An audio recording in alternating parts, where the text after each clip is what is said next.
Bem-vindos ao curso de programação em C, C++. Meu nome é Fernando Eduardo. Na aula de hoje vamos ter a aula 10, comandos de desvio e função exit. É a nossa última aula da parte 1. Na nossa parte 1, que é a parte básica, que é estrutura, variáveis e parâmetros. Então, nessa aula de hoje a gente vai ver os comandos break, continue, goto, return e função exit. Então aqui, o material dessa aula foi baseado no livro C Completo e Total. Eu coloquei no site a referência desse livro. Lá tem o autor, a edição, onde você pode encontrar esse livro lá. E ele é bom, assim, esse livro aqui. Eu recomendo se você quiser se aprofundar mais na linguagem C. Comandos de desvio, né? Como a gente já viu alguns, mas vamos fixar melhor esses comandos. A linguagem C tem 4 comandos que realizam um desvio incondicional: return, goto, break, continue. Desses você pode usar return e goto em qualquer lugar em seu programa. Você pode usar os comandos break e continue em conjunto com qualquer dos comandos de laço. Então a gente vai usar break continue nos comandos while e for. Como vimos antes, o break deve ser usado com o comando switch. Aqueles comandos onde que a gente tem opções, né? Caso 1, caso 2. Então, caso 1, a gente escolha 1, aí tem que encerrar o switch. Então, vamos começar com o primeiro caso aqui, que é o return. O comando return é usado para retornar de uma função. Ele é um comando de desvio porque faz com que a execução retorne, salte de volta ao ponto em que a chamada à função foi feita. Se retorno tem um valor associado a ele, esse valor é o valor de retorno da função. Se nenhum valor de retorno é especificado, assume-se que apenas lixo é retornado. Então, no caso do devcpp, como se a gente não colocar nenhum valor, a gente está colocando como zero, mas se a gente não colocar nenhum valor, ele automaticamente vale como zero, tá? Isso é para o caso do devcpp, tá? Não quer dizer que todos os compiladores façam isso. Por isso que eu estou colocando no final dos exemplos que eu estou usando retorno zero, tá? Mas se você estiver usando outro compilador e quiser testar tirando esse zero, você pode testar isso, tá? Então aqui alguns compiladores irão automaticamente retornar zero se nenhum valor for especificado, mas não conte com isso. A forma geral do comando return é return e expressão, né? Expressão é o valor seguido do ponto e vírgula. Lembre-se de que a expressão é opcional. Entretanto, se estiver presente, ela se tornará o valor da função. Você pode usar quantos comandos retorno quiser dentro de uma função. Contudo, a função parará de executar tão logo ela encontre o primeiro return. No caso aqui do dev, né, que a gente está usando, em vez do return zero ou só o return, a gente pode retirar o return. Não precisa usar ele. Então a gente simplesmente, as chaves que a gente está terminando a função, ela tem o mesmo valor que o return, tá? Então, as chaves que finalizam uma função também fazem com que a função retorne. É o mesmo que um return sem nenhum valor especificado. Então ela vai ter um valor zero, né? Como um return nosso tem um valor zero, quando a gente não especifica nenhum valor, ela vale zero. Então a chave vai ter um retorno como se fosse um retorno zero. E já vai fazer um teste ali quando executar o programa. Agora aqui tem caso goto. Então, o comando goto requer um rótulo para sua operação. Um rótulo, em inglês é label, é um identificador válido em C, seguido por 2 pontos. Além disso, o rótulo tem de estar na mesma função do goto que eu uso. Então, exemplo na função main lá. Quando a gente está dentro de uma função, o goto tem que estar dentro dessa função. Você não pode tipo puxar de outra função, tá? Tipo, é igual da variável lá. Se eu posso ter uma variável local, vou chamar em outra função, tá? É o mesmo caso assim. Você tem que usar o goto na mesma função que você está usando. Além disso, o rótulo tem de estar na mesma função do goto que usa. Você não pode efetuar o desvio entre funções. A forma geral do comando goto é: você vai usar o goto, rótulo. Aqui antes você pode usar um if, então você vai usar uma condição. Então, se a condição for aceita, você vai fazer a linha de comandos, ou ele vai saltar esses comandos, vai pular para cá, ou ao contrário, ele vai fazer, ou ao contrário, pode ser o rótulo aqui em cima, ele faz todos os comandos, aí chega aqui embaixo, a condição, se a condição for aceita, ele vai lá para cima, tá? A gente aqui tem um exemplo aqui embaixo. Aí aqui, onde o rótulo é qualquer rótulo válido existente antes ou depois do goto. Por exemplo, você poderia criar um laço de 1 a 100 usando goto em um rótulo, como mostrado aqui. Então, que eu criei um loop, né? X igual a 1, loop 1, 2 pontos. Aí eu fiz uma linha de comando chamado x incremento. Então, se x menor que 100, vai goto loop 1. Então ele vai para loop 1. Então o que ele vai fazer? Se a condição for aceita, ele vai retornar ao loop 1. Ele vai voltar lá para o loop 1. Tá? Ele vai fazer esse caminho. Tá? Se fosse ao contrário aqui, se o x fosse aqui, x igual a 1 e a condição fosse aqui, o que ele ia fazer? Se tivesse vários comandos aqui, ele simplesmente ia passar todos esses comandos e ia para essa parte que seguiu o código embaixo, tá? Ele ia simplesmente pular. O goto não é muito usado na linguagem C, tá? Você vai encontrar isso lá na linguagem assembly, assim. É uma forma bem usada na linguagem assembly, tá? A linguagem assembly é uma linguagem de máquina, é bem utilizada na parte de microcontrolador. Quem vai estudar engenharia eletrônica, assim, elétrica, eletrônica, você vai brincar bastante com assembly, tá? Mas pro nosso curso aqui, por enquanto não interessa muito a gente ver isso aqui. Mais pra frente, se der, talvez a gente vê um pouco de assembly, assim, mas eu não garanto ainda, tá? Deixa mais pra frente. A gente vai usar em alguns exercícios aqui só para praticar um pouco o goto, mas não, tipo, eu recomendo não usar muito, os programadores não usam mesmo nos programas o goto, tá? Em C, tá? No assembly é um outro código, mas tem a mesma função. Se não me engano é RMJP. Mesma função, só mudou o nome do comando. Aí o terceiro comando desviar o break, a gente já viu nas aulas passadas. O comando break tem dois usos. Você pode usá-lo para terminar um case em um comando shift.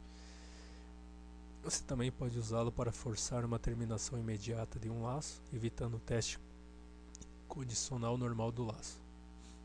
Quando o comando break é encontrado dentro de um laço, o laço é imediatamente terminado e o controle do programa retorna no comando seguinte ao laço.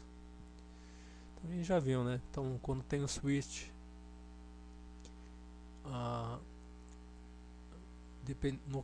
gente vai fazer o case, então um dos cases vai ser o que a gente vai escolher. Então, ele vai brecar o programa, né? Um vai ser escolhido, então ele não vai ver os outros, né? No caso do laço, aí que está uma coisa importante. Eu posso ter um laço dentro de um laço, tá? Ele vai quebrar um laço apenas. tá? Essa é uma coisa importante dizer, ele não vai quebrar os dois. Ele vai quebrar o laço onde está. Eu posso colocar um if e nesse if está o break. Então ele vai quebrar o laço onde está esse break, tá? Ele não vai quebrar os dois. Aí aqui o último comando continue. Olha, sinceramente eu quase nunca utilizei esse comando continue aqui, tá? Mas eu só tô colocando aqui mais pra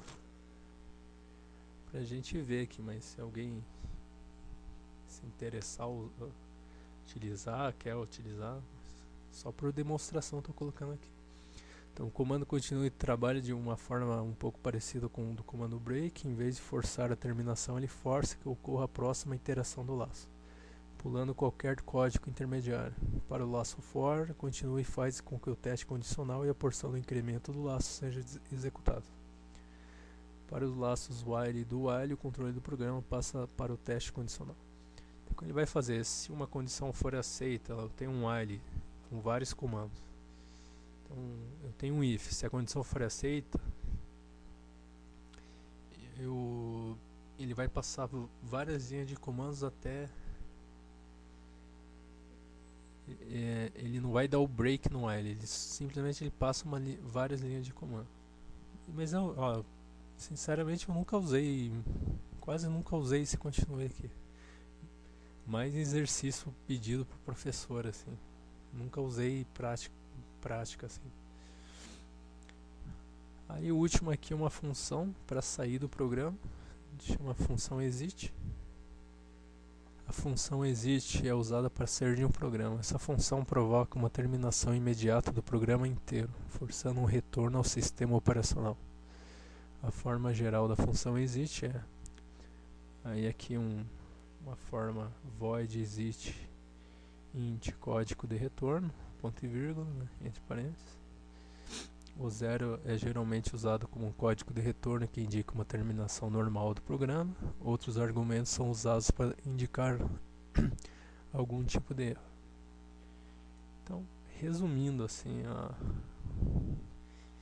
o que está escrito aqui tudo que eu falei da função exit, é isso aqui. A gente vai colocar exit entre parênteses, o 0 entre parênteses, ponto e vírgula, tá? Essa é a condição normal para sair do programa, assim. Tem outros métodos para sair, mas isso a gente vai ver também um pouco mais para frente. A gente vai quanto mais a gente evoluir na parte de programação, deixar mais específico o código. Não adianta a gente colocar coisa mais pesada assim, que mais complica do que ajuda, sabe? Então aqui eu fiz um exemplo de um case. A pessoa escolhe aqui um case, se ela escolheu 2, aí eu saí do programa. Então vou dar um F9 pra gente ver um programinha que eu fiz aqui.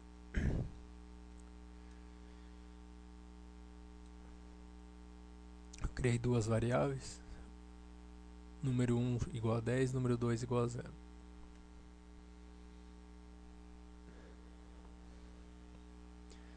Ó, se número 1 é igual a 10, vai para o rótulo 1. Então o que eu fiz aqui? Eu estou usando o goto, né? Se essa condição é verdadeira, vai para o rótulo 1. Então o que ela faz? Ela não vai fazer esse meu print. Por que ela não vai fazer? Porque eu estou jogando o goto aqui, ele simplesmente ele não passa por essa linha. Ele vai direto pro rótulo, ó. Ele pula essa linha, ele vem direto pro rótulo 1. Tá? O goto faz isso, ele simplesmente pula. Ele vai direto, ó. Goto vai direto ao rótulo 1. Tá? Eu fiz essa primeira linha aqui para ele pular. Então ele não passa por esse print. Eu fiz dois whiles, um dentro do outro aqui. O primeiro no 1, ele vai durar até o não ficar, chegar até 100, né? Ele começa em 10, ele vai até 100, que eu dei um F flush para ele não ter problema com que eu coloquei um get ch, né? Às vezes dá um problema com caractere e com print. Aí eu fiz um outro while aqui, o meu num 2 vale 0, então até ele eu fiz um incremento que ele vai até a 5. Então fiz um outro F flush, então o número 2 vale 0, ele vai contar até 5. Quando o número 2 for igual a 3, ele vai dar um break. O que o break faz? Ele vai sair desse while, tá? Só que o negócio, ele vai sair do while. Não significa que ele vai parar o while. Ele vai chegar no while e vai parar de fazer. Ele vai continuar tentando ir no while. Deixa eu tentar explicar melhor. Ele vem, ó, ele vai fazer sempre assim. Ele vai chegar aqui, ele chega no break, sai. Aí ele sai do while. Ele vai vir aqui, tá? Ele chega, break, vem pra cá, tá? Se essa condição for aceita, ele sempre vai chegar aqui. De vez de ele passar pra cá, ele vem pra cá, tá? Não é que esse while nunca, depois que chegar no break, ele nunca mais vai ser acessado, tá? Ele simplesmente ele vem para essa linha de baixo aqui. Então, vamos ver, ó. A hora que chegar número 2 igual a 3, tá? Ele não, ó, número 2 é igual a 2, só que na hora que o número 2 é igual a 3, ele não imprime, tá certo? Vamos ver aqui. O número 2 é igual a 2, aí ele ficou 3. Número 2 é igual a 3, ele não imprime, tá certo, aí ele pulou. O número 1 é igual a 10, tá? Agora ele vai contar aqui até chegar em 15. 2, 13, 14. Saiu. Ele imprimiu lá o número, como ele imprimiu o número vale 15, o programa vai fechar e saiu. Podia ter posto um get ch aqui pra gente ver. Ele saiu direto. Ele saiu pro... Ele nem esperou esse get ch aqui, porque já tem um exit do programa aqui, um exit entre parênteses 0, tá? Então esse foi o programa. Aqui eu salientei aqui, ó, não vamos usar return 0 neste programa, mas lembre-se que não são todos os programas que aceitam, ou melhor, não são todos os compiladores que aceitam as chaves como 0, né, como return 0. Tá? Se você está usando outro compilador, Notepad++, Microsoft Visual Studio, qualquer outro compilador, teste isso. Primeiro teste com o return sem o 0, só o return. Depois teste sem o return e ver se dá certo. Tá? Então essa foram as primeiras 10 aulas, a primeira parte do nosso curso. Vamos ter mais algumas listas ali pra gente reforçar mais essa parte. Eu acho que tem muita gente com dúvida. Dê uma olhada, tire as dúvidas no site lá que eu vou postar resolvidas as listas com vídeo, eu posto em texto mesmo os exercícios, tá? E acho que domingo eu já posto a primeira aula da segunda parte aí. A gente já começa com vetores, string, ainda vou pensar em qual dessa a gente começa, tá? Então até a próxima aula.